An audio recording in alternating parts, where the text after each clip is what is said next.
And so this might be trying harder to get your attention or talking louder to try to be heard and to try to finally get through to you.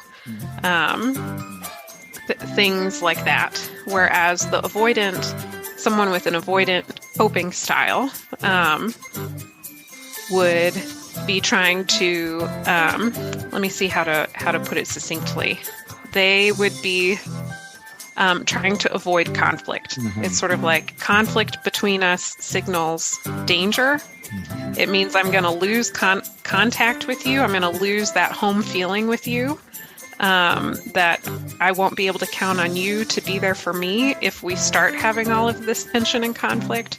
So I'm going to I'm going to be more quiet, or I'm going to walk away from the conversation, or I'm going to do something so that way we can let this tense moment pass us by and then get reconnected after it passes us by. What you've just heard is a clip from an interview that you'll hear today. It's from a conversation with our special guest, and I'll introduce her in just a few minutes. I just wanted you to get a taste of what is to come, and I've entitled this episode, How Not to Relate to Your Spouse. How not to relate to your spouse.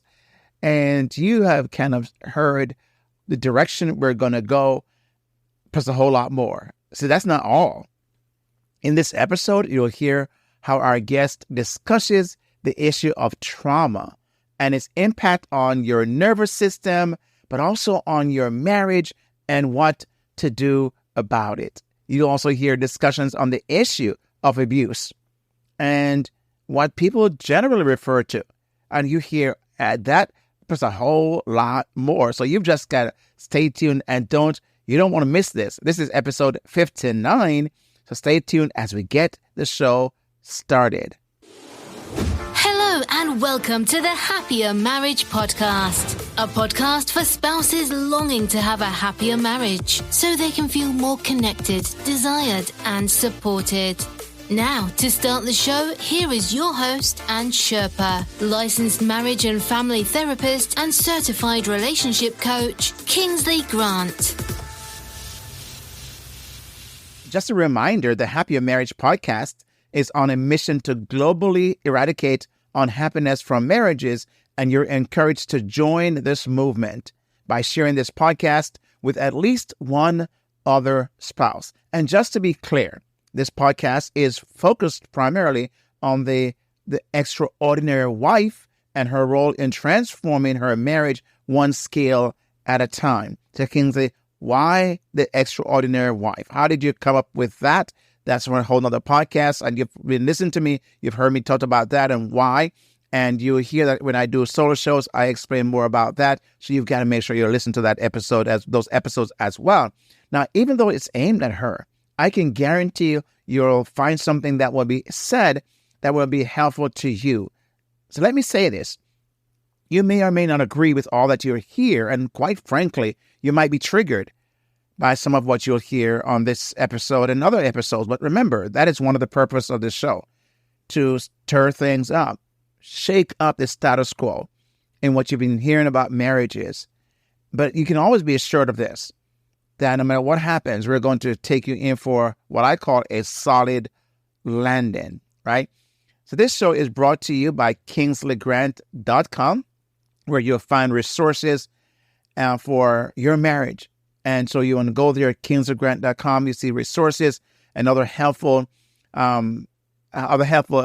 ideas that are presented on that website, KingsleyGrant.com. And our hope is that you'll be challenged, inspired, and encouraged in this episode, as in every other episode. So stay tuned. So, the big question is this. How is it possible that you have a happier marriage when you feel like you've tried everything? Your spouse isn't making an effort. You're exhausted. You feel like giving up.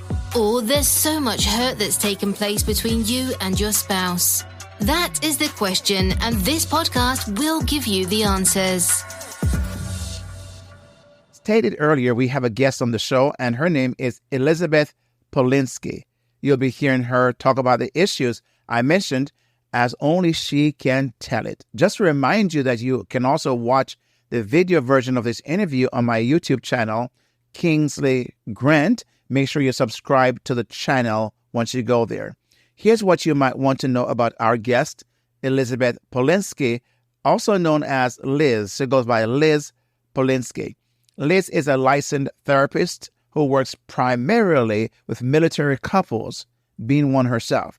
She focuses on helping them have better relationships where they feel better understood, accepted, and cared for. One of her primary area of expertise is to help couples overcome communication problems in order to feel emotionally close again. She uses a special approach, and she will mention that and why she uses that approach in helping her couples. So without further ado, let's welcome our guest, Elizabeth Polinsky, to the show today. Thanks for joining me on the Happier Marriage Secrets podcast, where we are on a mission to make marriages happier again. Today, we have our guest, Elizabeth Polinsky. Elizabeth, I'm so glad you have joined me on this podcast today. How are you doing? Yeah, thanks. I'm doing really good, and I'm excited to be here. I love being on podcasts, and I love talking about how to make marriages happier. So this is going to be fun. Awesome. I know it's going to be fun. I've listened to a few of your interviews, and I've really heard different directions you've gone in, being asked as a guest. So it really has helped me as well as just kind of preparing for this. But I just like to have conversation and make it very organic to our time today. So one of the ways that we are going to accomplish our mission, Elizabeth, is to have guests like you who share your story and our expertise that helps our audience acquire skills and or learn from what you shared so that they can have happier marriages. But before we talk about that, where you are today and what you're doing, what was a story you had about marriage as you grew up, and where did that story come from? Yeah, I think the story I had was that marriages don't work. If I had to put it succinctly, I did not see, until I was in high school, I did not see a couple that stayed together that was happy. Wow. Most of the relationships I had seen were families where the parents had divorced, or they were in families where there was so much conflict and tension between the couple that you almost wished they would just divorce. And that was pretty much everything I saw growing up until I was in high school. And that is the first truly healthy, happy relationship that I've ever seen. And they're still my role model today. Wow. They are the couple that I want to be. So. What was it about that marriage that really kind of stood out to you other than the stability and probably the long term, what else that stood out to you that made that marriage had such an impact on you?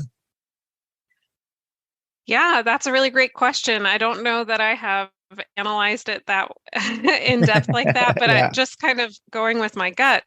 I think they were the first couple that seemed really kind to each other.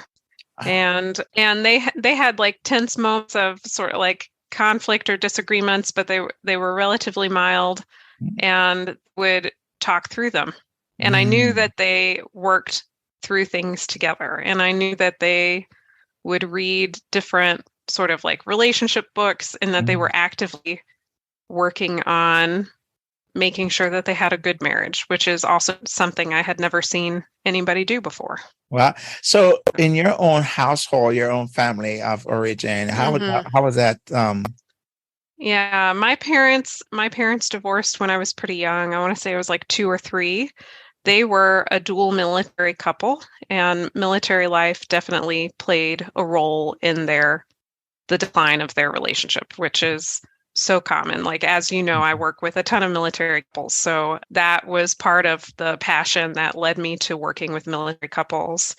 And then I'm thinking my dad remarried, and he struggled still with relationships and went through a few different divorces. And military life, I know, played a big role in the second divorce as well. So I didn't really, and my mom, I lived primarily with my mom after that, and she didn't remarry until like all the kids were out of the house. So I didn't grow up really with a relationship in my family. Yeah. I didn't have my mom didn't have siblings, so it wasn't like I was around cousins or Mhm. other extended family relationships. My dad had kind of like an estranged sister who Mm. I really liked, but because of that, I wasn't really around her very often. She had a really great marriage. I think they were probably good role models as well, but Mhm. I just wasn't hardly ever saw them. So, Yeah, yeah. So I can imagine that as you then began to get into adulthood and having had, like you said, that kind of story about marriage until you got into high school, and that was really kind of a game changer to see what marriage should look like and get to learn some things about that as you watched a couple and so on. So did that kind of change your thought about marriage to in such a way that you could possibly one day see yourself getting married? yes, yeah. It's so interesting because I think I grew up very in like a very religious environment. So the Hmm. goal was always marriage. That was Mm. always like the thing to eventually attain. But at the same time, I had this conflicting message that while you should get married and this is the ultimate thing that you should be doing, it won't ever work out. Mm. People will just be in conflict. So they were kind of conflicting messages that way. Mhm. But Mhm. yeah, so it wasn't that I didn't ever see myself Right. being married. It was more that I didn't know how to choose a partner or how Mhm. to think about what would be good qualities in a partner or what would make for a healthy relationship. Mhm. Those were more things that I personally struggled with more. And so you haven't seen the impact of military life on marriages and how that worked out and so on. And then you eventually got married to someone who was also in the military. Did he was he Hmm. in the military at the time or was that after the marriage? He was in the military when we met. Yeah. Ah, okay. So let's see. So then I became a therapist and I worked as a trauma therapist for the Department of Veterans Affairs for a while. So I was working with a lot of veterans and even some of them who had gone through like really horrific things would tell me, I remember some of them telling me that the thing that really stuck with them was that their relationship declined, like that the Mhm. like all, kind of all everything that happened with their marriage that led to the divorce. And that was one of the things that they were having such a hard time kind of like moving past in their Mhm. life. So this was like another way that I was like, oh, I really want to help military couples. And then I met my now husband when I was working as a trauma therapist. Oh. And when I decided, okay, yeah, I'm going to commit to this guy. Like we had to move around with the Yeah. military. So Mhm. so it was once we started moving around, I left the job at the VA that I decided to go really hardcore into couples Mhm. counseling. Yeah. So you kind of with a background on the training that you had, did you see that possibly as one of the reasons why you could say, well, I would have an idea about what you might need to do in your own relationship, should in case you experience conflict or having any challenges? Did any of that help you, or it was on maybe on hand, just learning as you go? I mean, what was that like for you? Yeah, that's a great question. I think I totally failed at my early dating relationships, but that was a motivator because I started reading all the relationship books that I could to try to figure Mhm. out like why are my dating relationships going so horrible. And I knew part of it was I just didn't have a template for what Mhm. how to pick a partner, what would be a healthy relationship. The people who were around me were not in healthy relationships, so they couldn't really give me advice. But I read a bunch of books, and I think back then when I was first reading books like that, they were really just to help me. But Mm. then when I was in school to become a therapist, I started learning a little bit about couples counseling. But then when I worked in the government, most government jobs for therapists are very focused on individual mental health counseling. So they're just not focused on couple relationships. But I did some work with the chaplains at the VA, and the chaplains, were very relationship based. They were Right. interested in helping veterans with their relationships. So I got to collaborate some. I did these warrior to soulmate workshop with the VA chaplain program. And then when I really decided, yes, I want to pursue this dream, I then started a PhD in couples therapy. So that's really where I learned. I mean, that's like really where I learned how to help couples, was through that process. Yeah. Do you find that because you're so much in the military and having worked in that context so often, and so there tend to be, which is most people think about, post-traumatic stress disorders and stuff in military couples, but I've had most people who are not in the military. What are the connections? What are some things that are similar on the way that is showing up in a relationship that you see so often in military couples? Yeah, there's so many similarities. Every problem that a regular couple has, millennials have them too. The stress of transitioning to being first-time parents. That's a really common point. Sort of navigating how to go from an individual person to being a unit is almost always a big struggle for people in the first few years of marriage. Just how do I navigate how much individuality we both have and how much togetherness we both have? And every couple has to sort of create some sort of balance that they're both comfortable with in terms of that. So that's a really common challenge. I mean, learning how to communicate effectively is another really common challenge, especially at the beginning, and sort of creating a new family norm. Like creating a whole new family, with new traditions and I find sometimes when they're trying to merge that whole to, what's your own background, your own issues you've had growing up. I find a couple sometimes, and a lot of people, even in my audience who are listening today, find themselves stuck. They're stuck because of a connection issue, or they may see a behavior or some other thing that it's like this foreign thing. They have no idea what to do with it, right? And behaviors that tend to come up over and over again, and they feel stuck. So from a broad perspective, like a 30,000 feet view first, when you're looking down on a relationship like that, where a person might be stuck, where did your mind go first as far as what approach to even begin to unpack with them the possibilities that there might be something traumatic or something of a nature that they're bringing into this relationship more than just what's happening at that time? How do you start to unpack with them those things? Yeah, what a great question. I think I work from emotionally focused couples therapy, which is based on attachment theory. And so oftentimes with couples, I'll explain kind of like just the basics of attachment theory.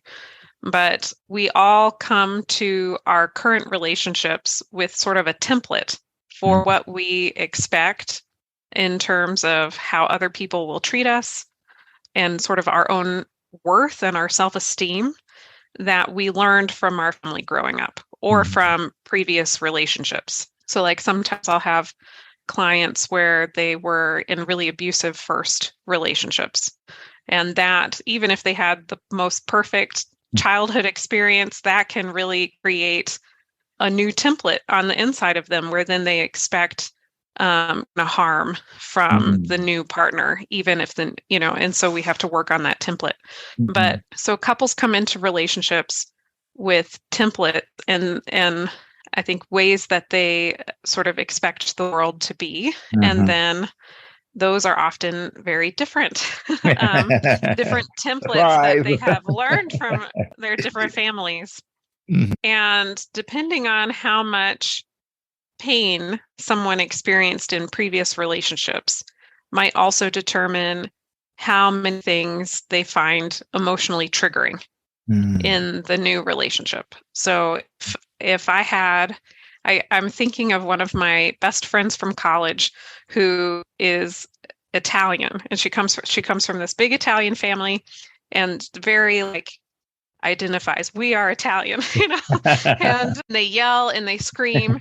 And this is just regular dinner.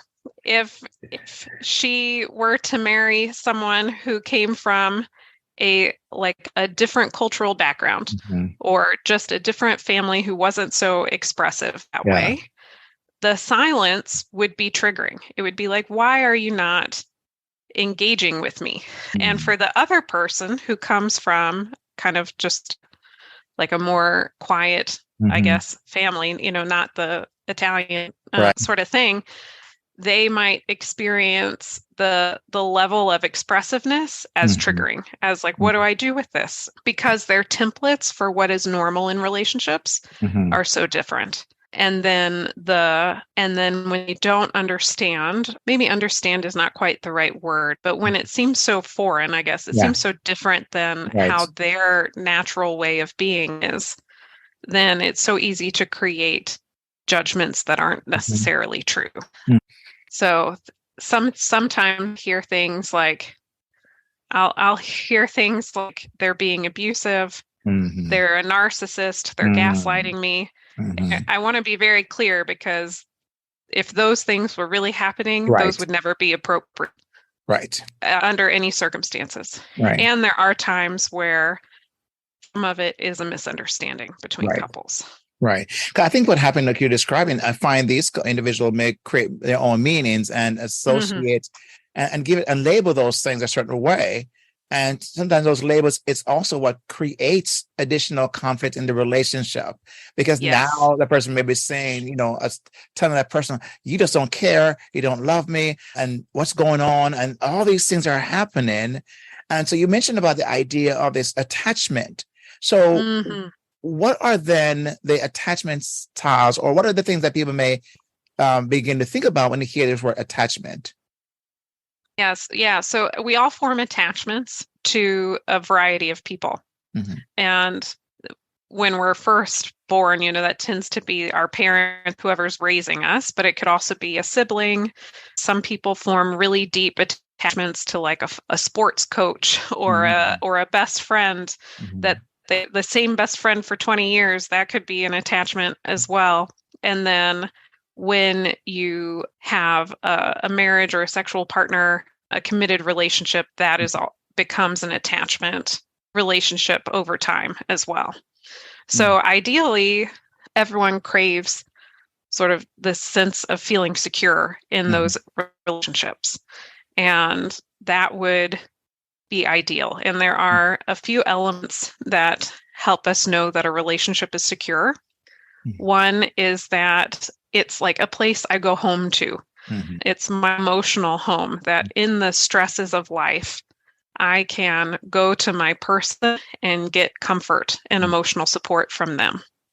It also is a way that it's also my home base. So it's not just my home that I can return to, it's my home base that I can then explore and go do fun, cool things like be on a podcast, and then go back and tell my partner or my mom how cool it was to be on a podcast. And so these sorts of things are two of the primary parts of feeling secure. And there is an acronym that I really like to use called RE, which is accessible, responsive, and engaged. So I can access my person. I know they're going to respond to me versus ignore me, and they're going to be engaged in like the conversation or with me. So many people don't have this for a variety of reasons.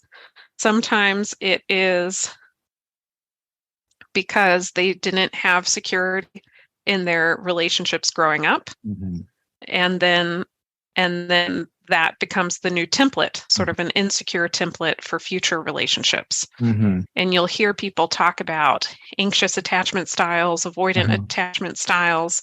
Those are just different ways that people coped with that feeling of insecurity. So if they're anxious attachment, right, or even the avoidant, what would that person be doing? Because I think sometimes if you're in that moment, you hear and you feel insecure, right, and there's an attachment you're trying to make this attachment happen or work, and it's not. And sometimes there's an avoidant kind of aspect of that. What would it normally look like in a relationship?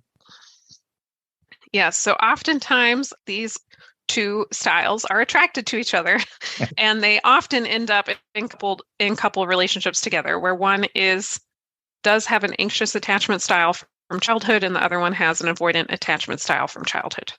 In moments of distress, when I don't know if I can count on you to be my home, can I count on you to be ARE, right? Accessible, engaged, and responsive. If I feel like you're not there for me, how do I respond?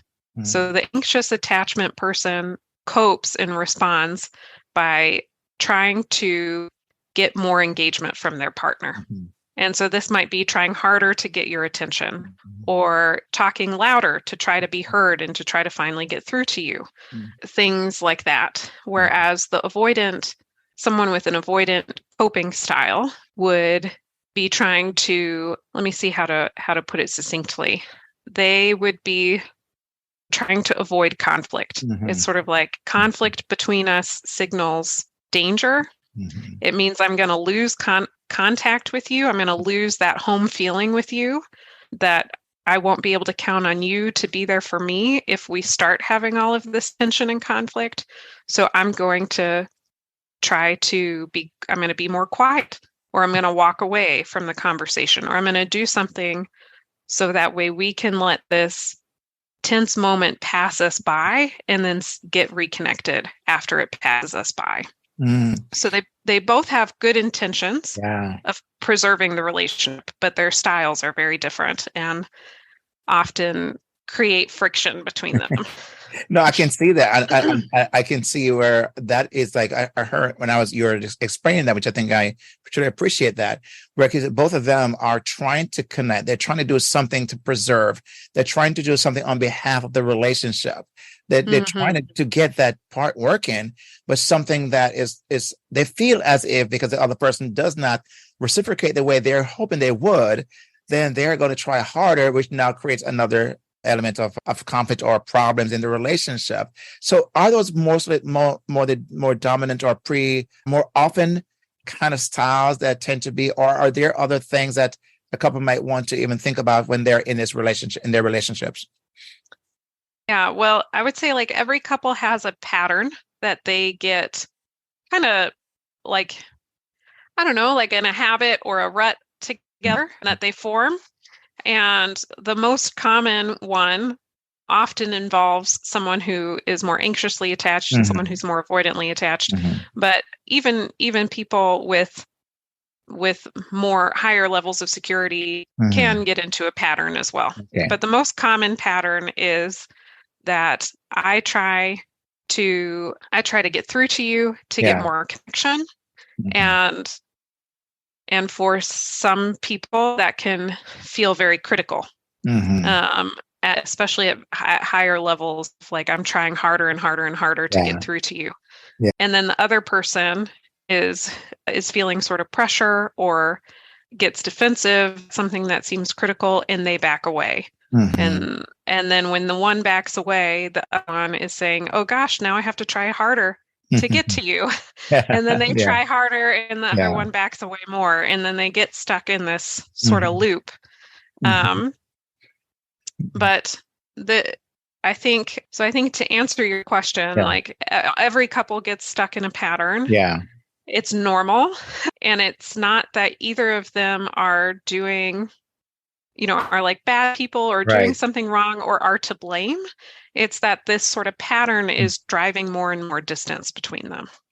Do you find, and again, I'm sure because of working with military couples, you probably see this more often than even civilians per se, but I sometimes come across where there's some trauma of one or both of the persons in that marriage, in the relationship. And so sometimes there are things that are happening, and I just call it the emotional allergic reaction the person may be having in, because something is triggering them that is more traumatic in nature, but the other person may not be aware of that. And so that creates for them an issue. When that is happening, and even in the military setting, what's the approach that normally helps a couple navigate those moments and of course, a third party, a professional is very important here, but it's in general that could help them to navigate those moments to realize that this might be something of my past that's triggering me, and I need to let my partner know. What might be a way to them to begin to unpack that? Yeah. Yeah. These are such lovely questions. I'm thinking like there are so many ways we could talk about this. I'm finding myself thinking about a couple where one has PTSD and where one doesn't. And that might, like, if there is a diagnosis of PTSD, that adds a little bit of extra complexity where I would want that couple to have some like education around what is PTSD and what are the symptoms, so that way they can know that even if their partner is like snapping in that moment and they don't know why, they can know this is part of the PTSD, and having that kind of knowledge helps. But for both couples, I think the place that I like to start, at least after they have an idea of whatever pattern that they're in, is I like to use this acronym called TEMP, which stands for Trigger, Emotion, Meaning, and Protection. And it's just a way of tracking my internal emotional experience to then, one, to build my own awareness of it. If I can't tell my partner that I've been triggered unless I can become aware of it first. So going through TEMP individually can just help build that personal awareness into emotions, and it also makes emotions feel less intense. There's a regulating aspect to just being able to identify them. And once each partner can start to do that process, then they can start coming back, after a tense moment and sharing with each other, this was my TEMP, this was what was going on with me. And as they do that, they get faster at it, and then they can do it in the moment, and they can be like, whoa, hold on. Let's figure out what's going on and go through TEMP together. I really like that. I think those are some good, tips and tools that someone can easily remember. But I think it's so critical for them to communicate often about these moments, because they get stuck sometime and think that this is happening all over again. If I give a quick example, I have a couple I was working with at some time back, and there was there was a sexual trauma and the wife's part. And so what happened was, after a while, because of their sexual interaction, she began to pull away, and he took it personal, right? And she was having a hard time because she said, I really love my husband, but I'm just having a hard time with this. And he doesn't seem to understand, because she is reliving some things that is happening in their relationship. And it's almost like saying deja vu. Here's going to happen again. And so now she is like kind of pulling away, and he takes it personal, and is, of course, creating this relationship problem. So then it came in, that was where they wanted to start. So in moments like that, for example, a trauma like that, where that's happening, how would you begin to even tell the couple maybe what they might want to do? And again, we're not doing therapy here. We're not trying to look for anything to do. But in general, to even the self-awareness, how to begin to unpack this, because I find if they can only, it's going to require both persons to truly step up to the plate in this area and to even have some results that could be helpful. But I'd love to hear your thoughts on that. Yes, this is complex. So let me go through the different thoughts I'm having. So one thought is to really normalize what trauma does to someone's nervous system, and really help both of them understand the impact of that past sexual trauma on someone's nervous system, and how that absolutely would impact their sex life. It's very hard to feel sexy if you are having memories of an assault happen. So helping both really understand what those symptoms are. PTSD is one of the most curable mental health diagnoses. I agree. So the research is just so good on all of the trauma treatments that does not have to be an experience that she continues to have. She can go through trauma therapy and no longer have PTSD symptoms and be able to enjoy sex more again. For this couple, though, it would be tempting to say she's the problem because of her sexual trauma. Yes. But this guy in this story, he is also having some sort of, it's maybe not, big trauma like a sexual assault, but he is taking this really personally, which is about his own, something is getting triggered from his past about I'm not good enough or I'm not wanted, and somehow my family, I never felt wanted or sexually or something like this, for him to take it so personally. So it would be helping both of them recognize how, gosh, what am I thinking? I'm thinking about how they're both getting triggered, how feelings of insecurity or sensitivities and raw spots that they have emotionally are getting triggered in that dynamic. I really appreciate what you said earlier. I think it was such a key word, is having them to normalize some things. I find sometimes, of course, we always mention to get some professional help, but sometimes I find that self-talk, right? What can they say to themselves about this situation, this relationship, this partner they're with, because they're not, of course, a past situation that they experienced. And I find sometimes that self-talk in a way that helps to normalize that they feel safe, unless, of course, the other person is also being triggered and make them feel unsafe now. Then, of course, that becomes a different story. But in general, I think that might be helpful. Is self-talk helpful with someone who are having some just basic PTSD issues? Or is not recommended? Yes. Yeah. No. I mean, I think it is fine. I think there's there are things that help, like a small amount, a medium amount, and a lot. Okay. And I think that is something that will help, but I think it sort of depends on how much their nervous system is being triggered. Because if I can self-talk, like if it's triggered enough that self-talk if it's not so triggered that self-talk will help regulate them and help them be more in touch with the present moment, then absolutely, I'm all for that. I just know sometimes, especially like right after a traumatic experience, or when there hasn't been any treatment for it at all, then it can go like 0 to 100 on the inside so quickly that I don't know that they would be able to use self-talk, or even if they could, it would be like not believed. And a key piece to self-talk is that I have to be able to believe it. I agree. when I say it. Yeah.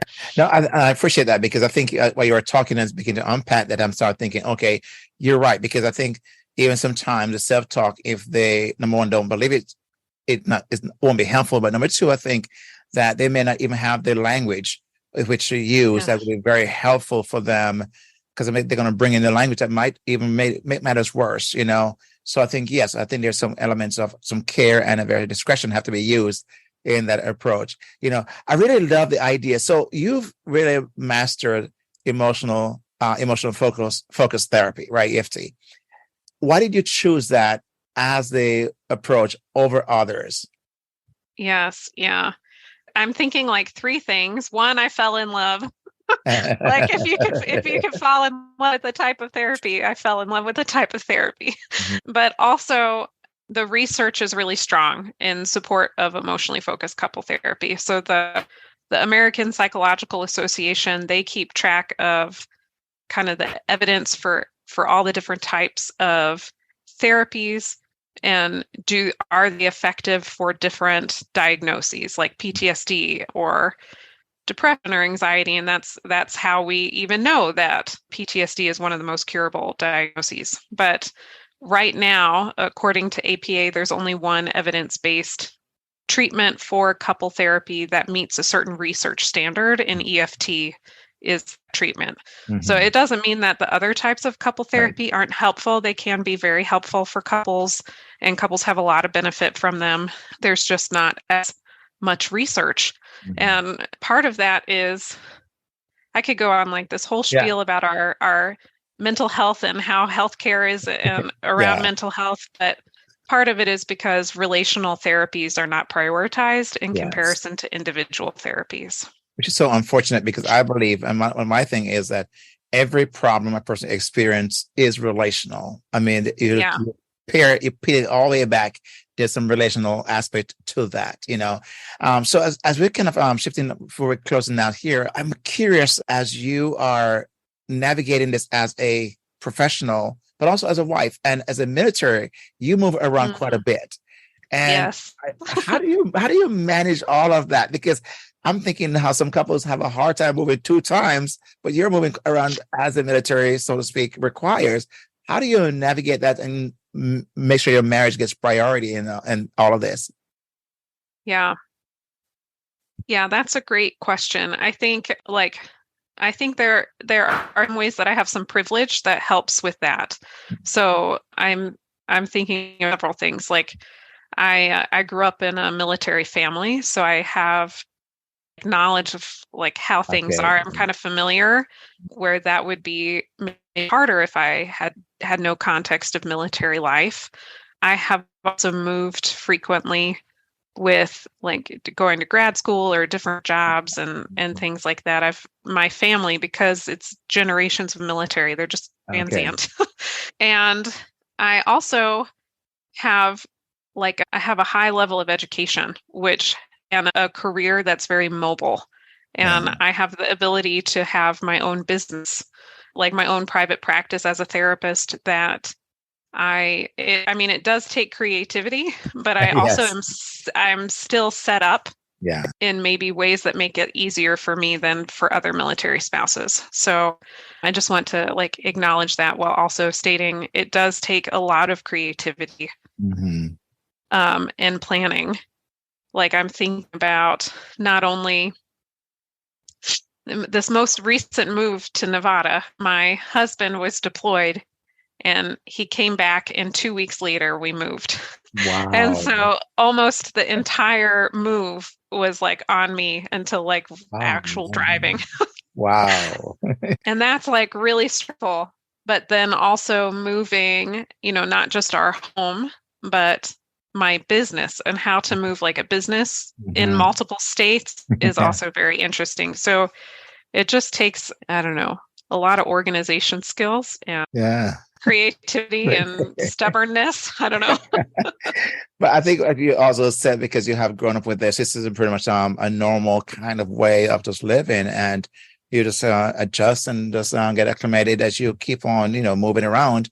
But I think I love the idea that you recognize that you can work from anywhere you are, basically, if you're virtually, and you can find a way to adapt your business to that. So I think it's really having the mindset to recognize, okay, it's maybe an opportunity for me to, just not only be at another place, but I can still continue as if everything remained the same, right?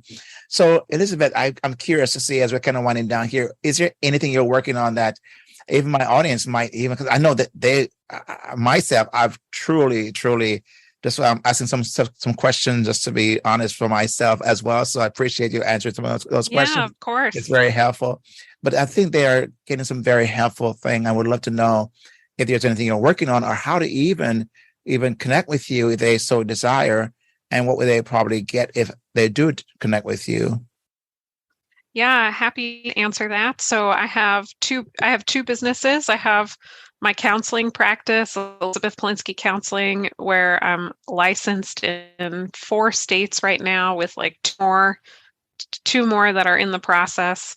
So if people were looking for counseling or weekend, I also do these weekend-long intensive counseling sessions for people who are out of state who want to come in and do a lot of hard work on the weekend. Those are options for counseling.